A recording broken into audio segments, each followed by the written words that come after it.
Tonight on The Lands. A world television premiere. Here I share a sense of shame being a white man in a country where white men do nothing but buy bodies of young women. An examination of sex tourism in the Philippines and the young women it traps. Mas for me na boyfriend. Selling Sex in Heaven is narrated by Kiefer Sutherland. The final option for girls like Mila are the casas or brothels where the local Filipino men go. The girls are locked inside and a guard lets customers in every 15 minutes. That wasn't prostitution. It was slavery.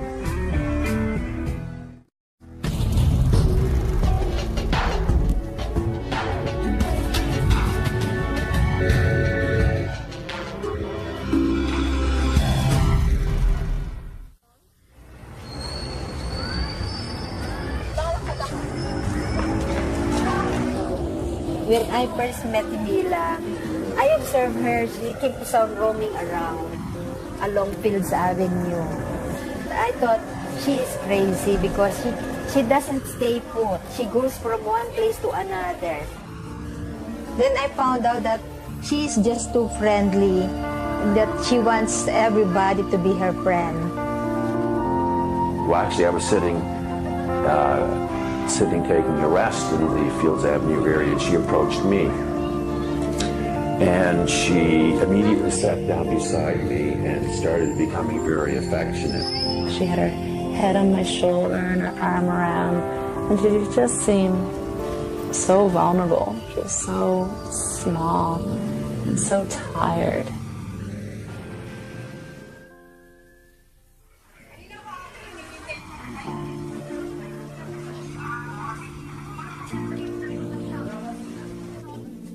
Angeles City, the Philippines, once the site of the United States Clark Air Force Base, is now one of the busiest sex tourist destinations in Southeast Asia.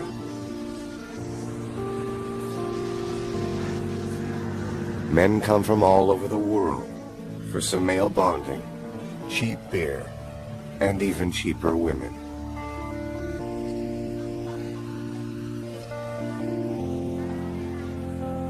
The women they buy are no more than teenagers, impoverished young women trying desperately to survive.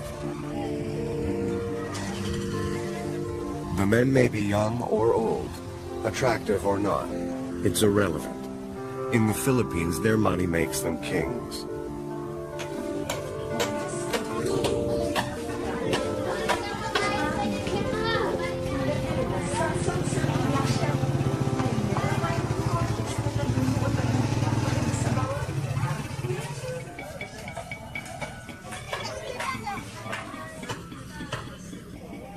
Mila works at Heaven, a little bar on Blowjob Alley. And like thousands of other bar girls in Angeles, Mila lives in tremendous hope that someday one of these foreigners will rescue her.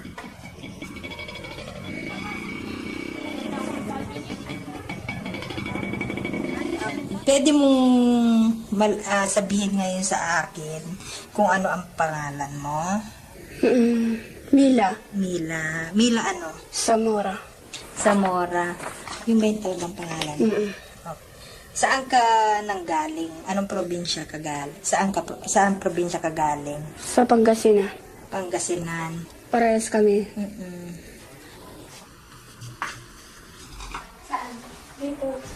I do some interviews with the women, and then of course as the start of organizing them, you do some chatting with them, so that getting to know each other, so that they will be able also to know me and familiarize my face and who I am also, what is my role there, why am I there. Anong oras ka daw pumapasok? Dati, alas 10. Alas 10 ng umaga? 10 o'clock in the morning. Hanggang anong oras? 10 o'clock in the morning. Come back 4 o'clock. 4 o'clock in the morning also. You come back, you come home at 4 o'clock in the morning. Okay. Who is this? Boyfriend. Boyfriend from America. America. Where did you meet her? Him? Alan. Alan. Si Alan, come on. This is Alan. Up to now, boyfriend mo pa rin siya ngayon. They come back December. He will come back in December. And this is you. Very nice. This is Alan. Mila. This is Mila. To some extent, they live a fantasy. They live a fantasy that someday some white man is going to fall in love and take her home with him. And certainly that happens enough times, maybe as many times as a young black youth in the U.S. gets to make the NBA, that dream is one that keeps them reinforced. Stephen works with Agnes on a Canadian-funded development project. They're helping the police educate the public about the prostitutes living in their midst. Our source speaker is none other than Dr. Steve Perot.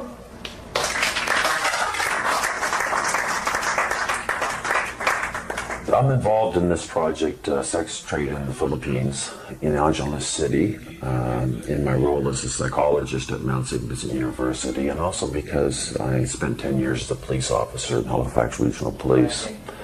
I think one of the ideas was that in a society like the Philippines, which is still quite hierarchical, it was important to have somebody who would have some credibility with the male police officers to lend some extra credibility to the project, to provide, I think, maybe a different image of foreign men than they're used to.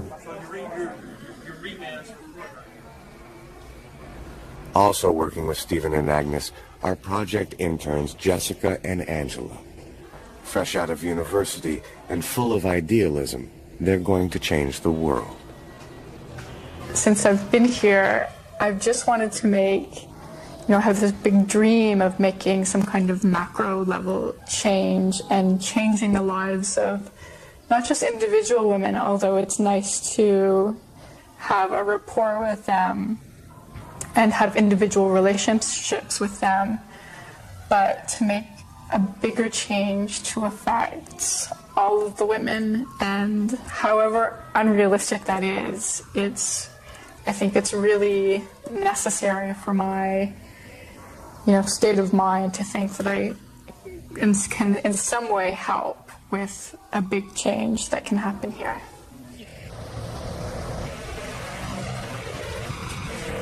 I wanted to become an intern because my degree is International Development Studies, and I've always been fascinated with traveling with new experiences and dealing with new cultures.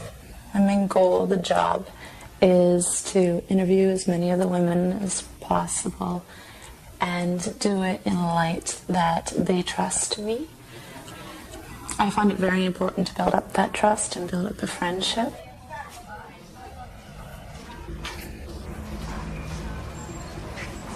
And on the list takes up about 2 pages. And there's really something interesting that they say. Well, did you read under Shadows Minibar? It says Shadows Minibar. All the right elements are here. First and foremost are the go-go bars full of sexy young dancers. There are over 50 go-go bars full of attractive and readily available women eager to show you a good time. Valley Bagel is non-stop party year-round. Recreational sex is the sport of choice. You can get loaded and laid regardless of your age, sex, physical appearance, interpersonal skills, wealth, or social class. Isn't that wonderful? Yeah. Well, I think we've all seen those men here. A lot of the customers that I have been able to talk to, I've been very disturbed by talking to them. Very, very sexist. ideas, very, very racist ideas. They degrade the woman a lot.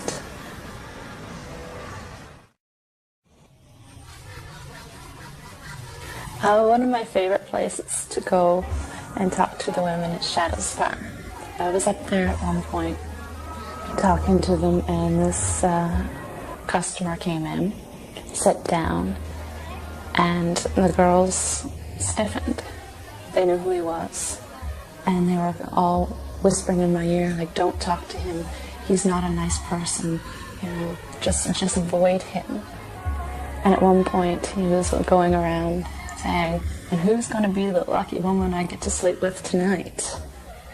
And he was pointing to each one of them. You? Maybe you? No, not going to be your turn tonight. And point to the next person. You? Could it be you? No, not going to be with you tonight. So I just tried to continue to ignore him. And then he pointed at me. He's like, well, I especially wouldn't sleep with the white woman. And I turned around and I just wanted to say, like, you don't have enough money in the world to sleep with me.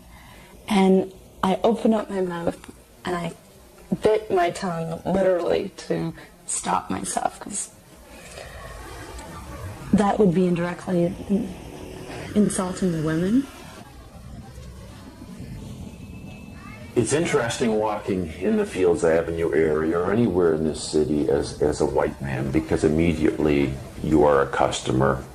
To walk and meet these men, some of these men wave to me or wink at me on the street because they know they figure I'm up to the same game and we're playing this mod show game. And, you know, I saw a man, 65 years old walking with a young woman 20 years old hand in hand. I can understand he doesn't want to get old, but that happens. And the fact that he can't draw the line between some fantasy in his head, if his fantasy comes at the cost of such exploitation, he's gotten so far away from any sense of morality a human being can have on either moral grounds or human rights grounds. Here, I share a sense of shame for being a white man in a country where white men do nothing but buy bodies of young women.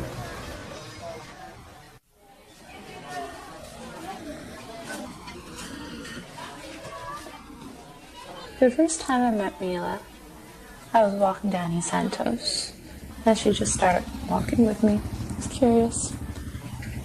And I see her a couple times a week, and she's so friendly and so loving. Sometimes I'm wondering, like, why is she so friendly? Is it because she doesn't get enough general affection? Is the only affection she's shown connected with people buying sex? And she's not worried about that with me. She knows that it's not going to be an exploitative relationship. When she first met Steve, she was very shy. She wouldn't even look him in the eye. And then she got used to him very quickly and realized, no, he's a friend. Buying sex is not the reason he's here. And now she just loves him. She'll run up and give him a big hug just the same as with me. So I think it's connected with the affection is with people she doesn't have to worry about being exploited against. Meron ka bang na-meet na foreigner na salbahe? Meron ibang aso, ibang mabait, ganun. When she works in the Duke of York, she was forced, even if she's sick, she was forced to go to the customer. Then what happened? Napabagot ako. Napabunat ako. Sabi ng kano, marunong ako mag-lucha. Sabi ko, no. Sabi ko, like, sabi niya, boom. Umiyak ako, nanggalawin niya ako. Siya nang nabarfay na ako. Umuwi ako aircon. Namamatay na ako. Sabi niya.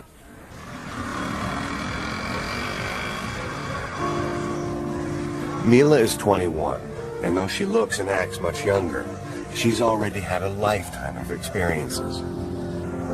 At the age of 12, she was sent from the provinces to work in Manila as a housemaid. A few years later, she was recruited, or enticed, as they say here, to work in a factory. The woman who brought her from Manila took her to a bar and then disappeared, leaving her all alone. The woman probably sold her.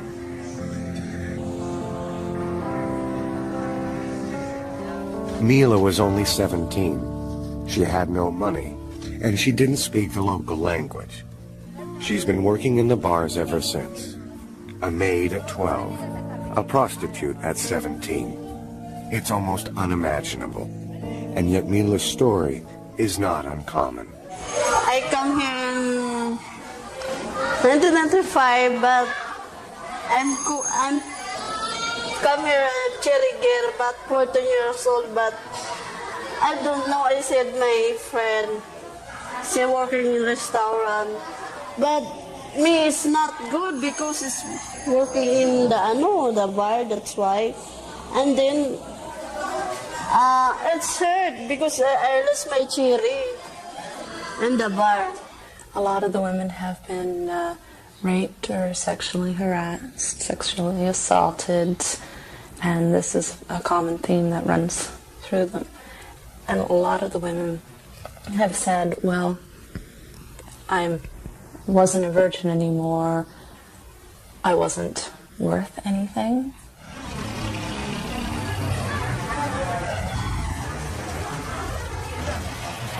You know, in the Philippines, we have this patriarchal system wherein we look up on the men while women are just the second-class citizen. That's why if the man goes to the bar, it's even, you know, an ego for them, you know, because they are really this macho, you know. They prove themselves that they are really man.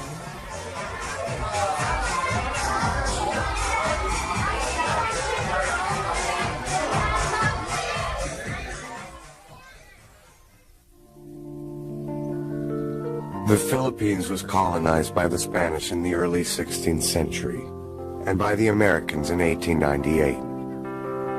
Filipinos joke that they've had 400 years in the convent and 100 years in Hollywood. Such a unique colonial history, and particularly the imposition of the Roman Catholic Church, has had dire consequences for women. Family planning is discouraged, and women are judged by their marital and virginal status.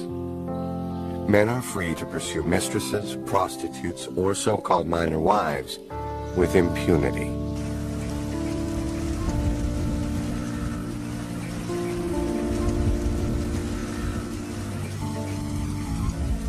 The Philippines is a land of striking contrast. Great beauty, wealth, and resources, alongside tremendous poverty and destitution. I think the girls become bar girls because they have no choice. You know, if their choice is to live in extreme poverty or be a bar girl and make money, that's not a choice. And they do it because they need to survive, and their families need to survive. And there's no social security net. If you don't have the money, then you starve.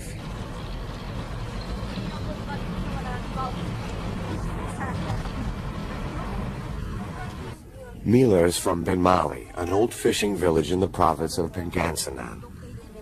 One reason she became a bar girl is because of the poverty of her family.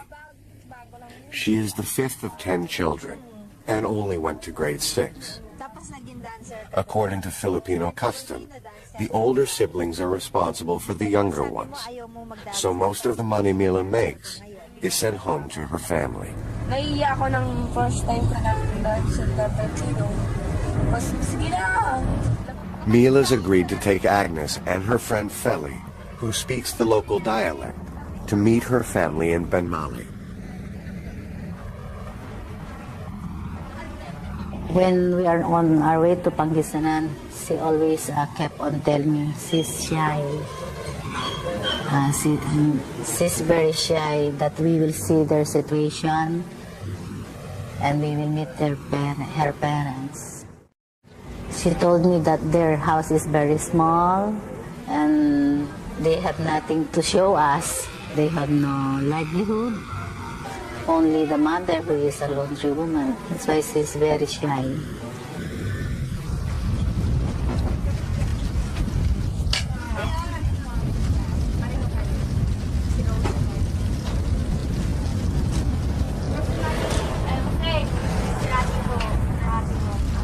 Hanggang doon sa Lingayen? 4. Ilan kayo nakatira dito? Balakin kami ng 14. 14. Isa ni kuya ko dati. 14 people lives here. Yeah, 14.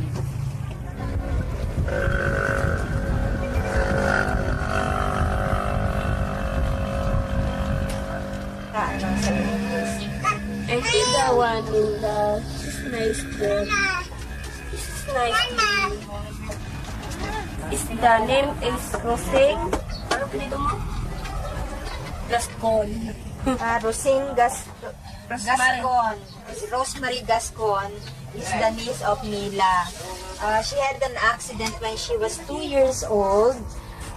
Look at her back. She had a hunchback. Now she's 7 years old.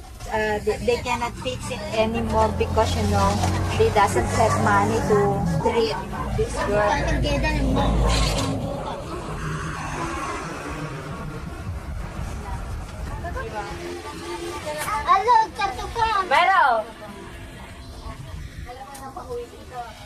I think before the father was working as a helper in the fish pen, but now since he's a hard drinker, when we met there, he was drunk already.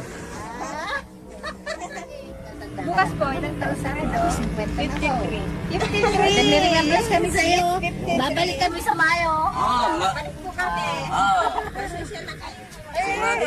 When we saw their situation, we'll just, it's a pity. There was a time when she went home with her boyfriend and she introduced him to the mother. He's also a foreigner, an American. But when he saw their situation, they parted. Maybe some foreigners thought that if you have a big family, you have to support them. Especially in the case of Mila, they are very poor.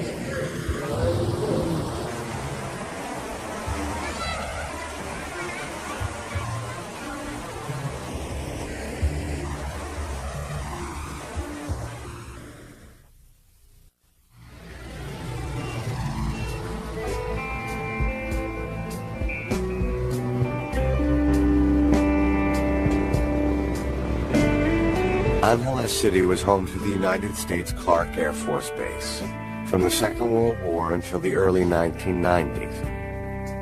It was the biggest American base in Asia, with more than 40,000 people stationed there at any given time. And where you have military men, you have lots of rest and recreation facilities. So all around the perimeter of the base, you see the sex industry. Just for the foreigners.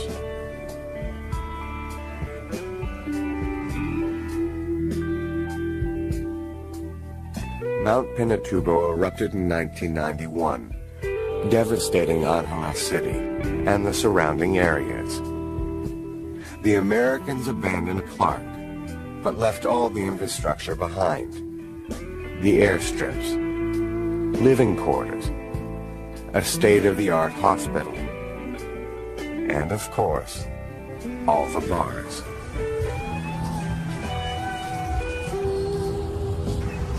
Australians, retired Americans, and other Westerners bought up all the bars by marrying Filipino women. Military prostitution was quickly replaced by sex tourism on Fields Avenue.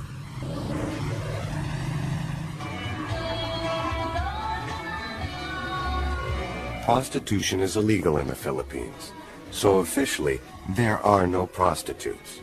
The women are called dancers, waitresses, hospitality workers, or GROs, guest relations officers. The girls don't have Johns, they have boyfriends. They don't go out on tricks, they are bar-fined. If a woman is bar-fined, a customer pays the bar owner to take her out. 15 minutes costs only a few dollars. The whole night is 1,000 pesos, or 20 US dollars. And the girl gets half. In a country where the minimum wage is 150 pesos a day, this is an enormous amount of money.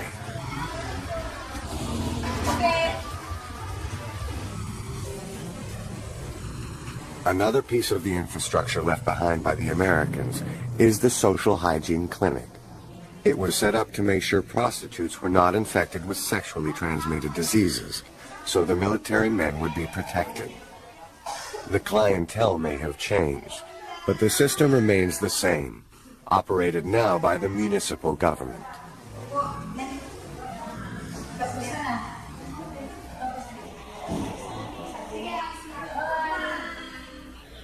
Mila and the other 3,000 bar girls in Angeles are checked weekly for infections.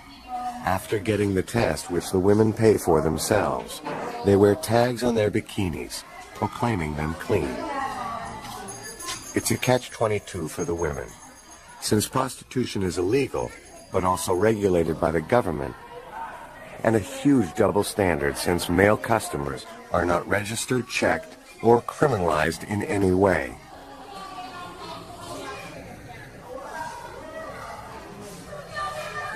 Though customers may think they're protected, the women are not treated for STDs systematically and are only rarely tested for HIV. The Philippine government claims only 1,800 people in 20 years have tested positive for the virus. Human Rights Watch, however, predicts an explosion of HIV/AIDS in the Philippines, since the government has impeded access to condoms and cut funding for sex education because the Catholic Church opposes both.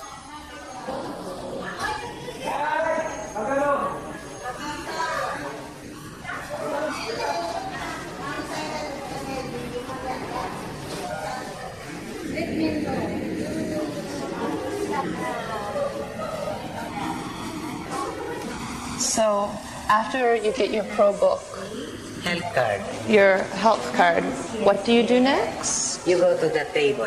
And what do you do at the table? To know who you are, and then you are submitting for a smear.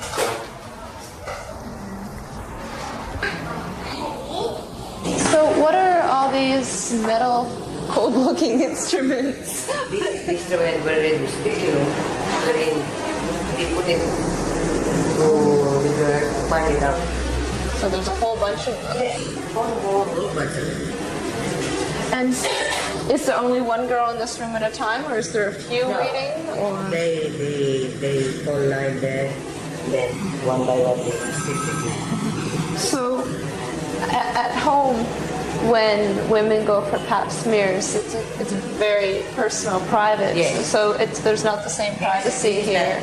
There is no pap smear here. This is only smear. The smear. The pap smear is you only on the left leg. That's it. So the difference between a smear and a pap smear? There is a difference of smear and pap smear. Because the smear is only where they look for you have some venereal diseases. Now the pap smear is general cleaning. General cleaning if you have something like, for example, disease, something like that. So the smear, it's just a quick smear. Yes, quick smear. How special it works. You said there's cherry girls, virgins who come here every week as well? Friday. So why do virgins who are working in the entertainment industries have to get a smear every week? Well, it's like this. We have a problem of virgin girls. Telling us that she's a virgin. Now, some guys like virgin girls. I say, okay, I will marry you. You're a virgin, just like the truth. So we will protect the establishment and the formal just make the truth. So how I will know that you are a virgin or not? That is the main reason. Now, another reason is that all girls who work in the independent industry, especially in the restaurant, even if you are virgin or not virgin, you submit for medical check. So is this set up partially or fully to protect the customer? Yes, of course.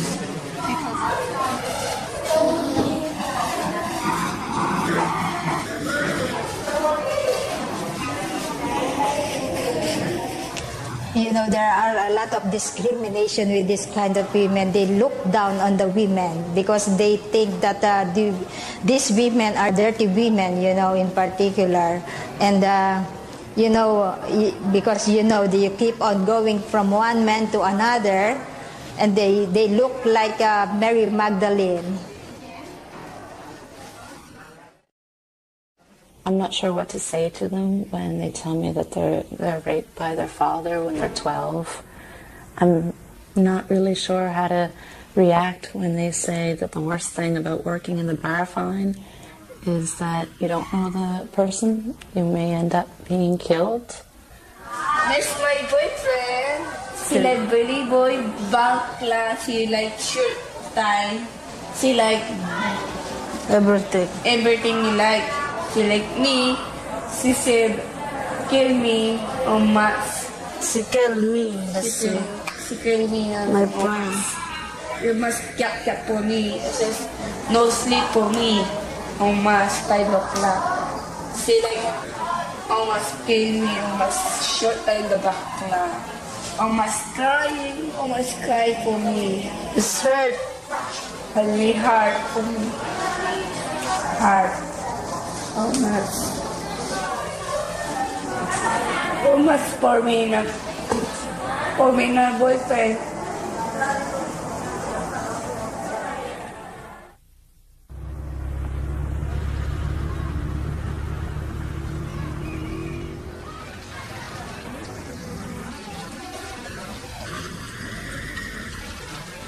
Bar girls have few options when they're too old to work, and they're old by the time they're 25. Most end up in squatter communities, living in extreme poverty, with their Amerasian children, half Filipino, half foreigner.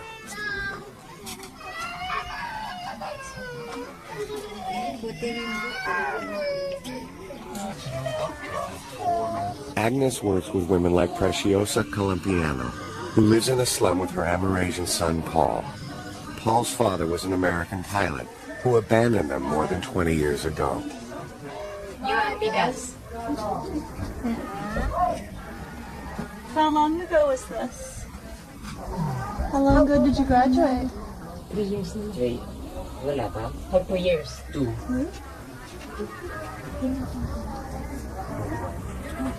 And yung paninira na yung Paul struggles to find the English word to describe what Amerasians like himself need as a result of being abandoned by their American fathers. kaya pa ako po dahil peace.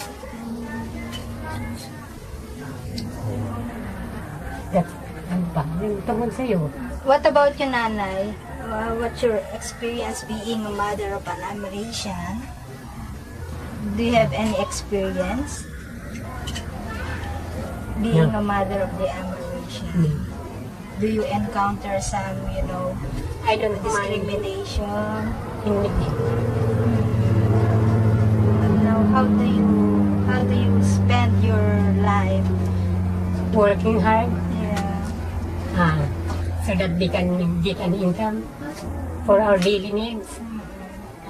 Sacrificing too much to make my son big. That's all.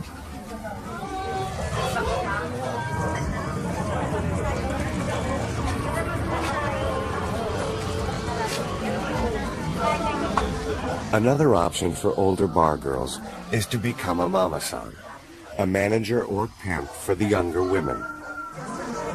They arrange dates for the girls and collect bar fines from the men. She shares it with Beth. So we just live here also. Mila and Beth live in the back rooms of heaven with their mama-san named Shirley.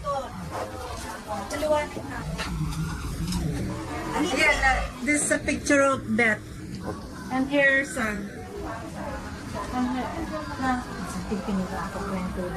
Can we get up? Can you tell me about your job as a mama son? How you arrange deals for the girls? Explain that. I work as a mama son.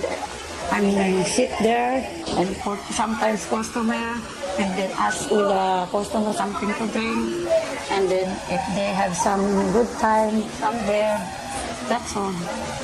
Okay. So if they come here, they mostly head here? Yeah, mostly the head. Okay. Why would a customer come here rather than Fields? What would be the difference? I think that's big different. Some in Fields Avenue, if the guys ask, you know how to make head, and then the girl, they said, no, I don't know how. But here, they said already. So the girls on Fields make boom boom. Only. But here they give. But here they give head. When one of your girls goes, is bar fined, where did they go to have the sex? Sometimes in the hotel. Okay. Ever back here in the rooms? That's not what this is for. Okay.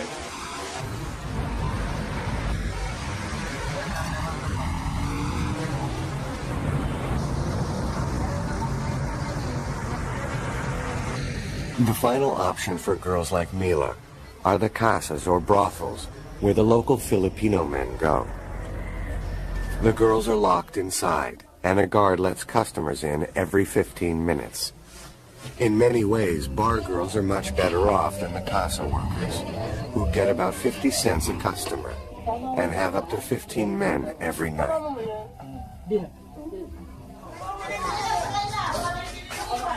The Philippine National Police have just rescued 17 girls from a casa. All were tricked into coming to Angeles by recruiters in the provinces.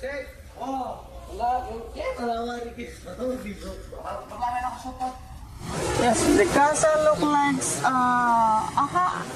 a shanty house. Wherein in one place there's a little living sala, wherein you can see the team or maybe the maintainer. Then once a client or a customer comes in, the pimps, they will call in the ladies from their cubicle. And then they will line up there for the client to choose who will be his sex partner inside the cubicle. Once the lady was chosen, they'll go inside her cubicle and then that's it.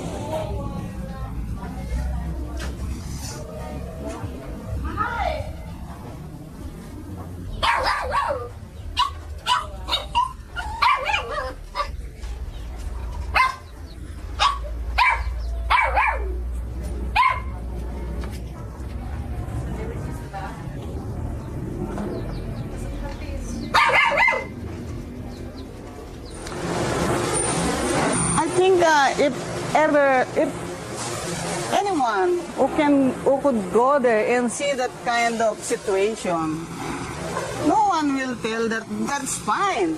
Imagine, as if they're slave. Imagine how they were treated when they were given their food. Oh, I can't describe by. As if you see a dog eating under the table.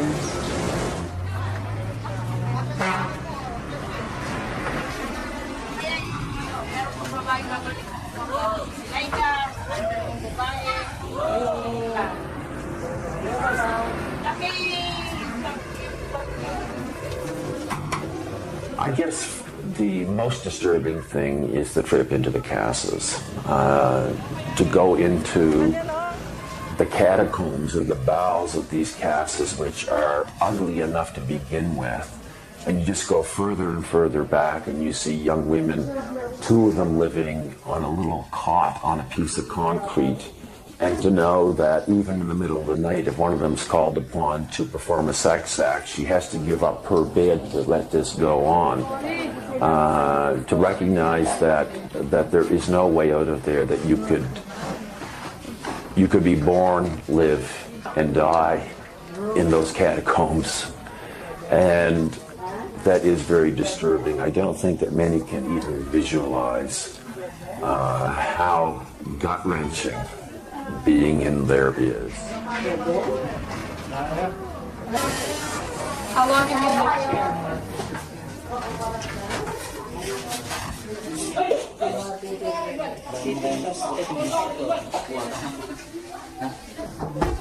What kind of man could come in here?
I've never felt so sad to be a woman.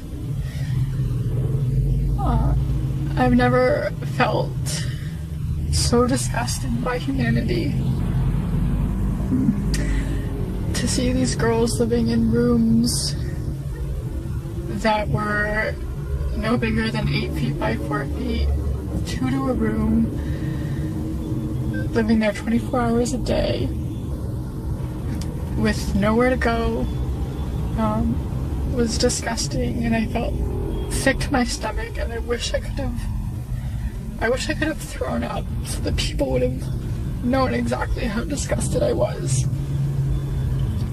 And I felt guilty when I left because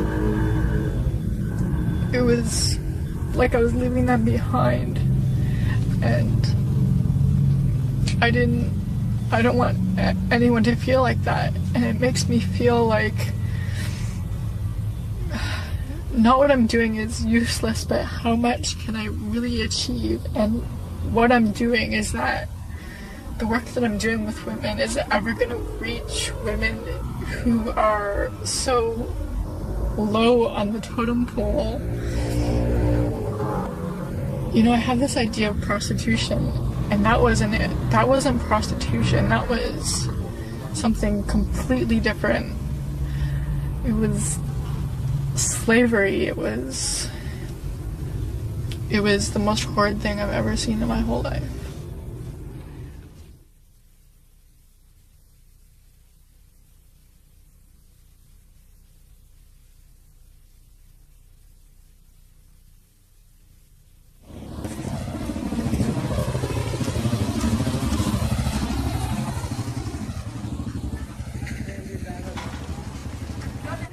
So how will Mila's story end? Will she become a mama-san? A poor mother of an Amerasian? A casa worker? Or will she be one of the lucky few to escape with a foreigner?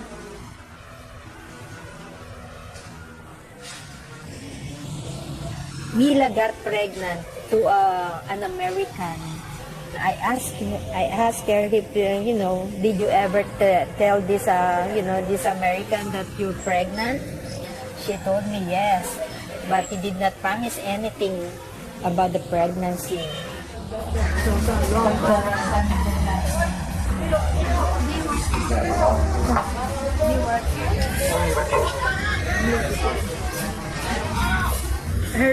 Her hopes is to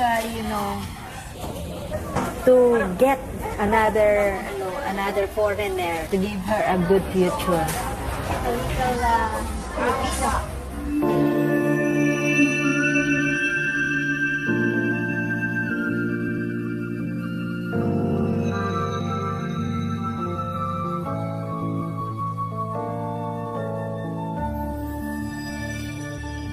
The hope doesn't just affect Mila and girls like her.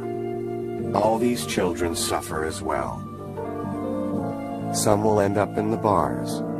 Some will find work in factories. But most will live out their lives in poverty. Apat, lunes, dito, walang siyam. Correct?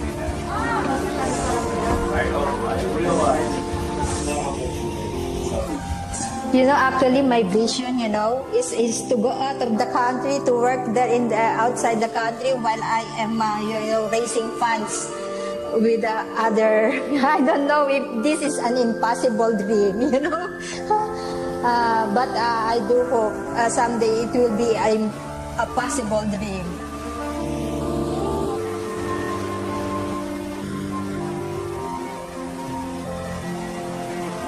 Before, Mila is hoping that Alan would marry her. But now, when she got pregnant, because maybe she's a little bit desperate, she's not hoping that anymore.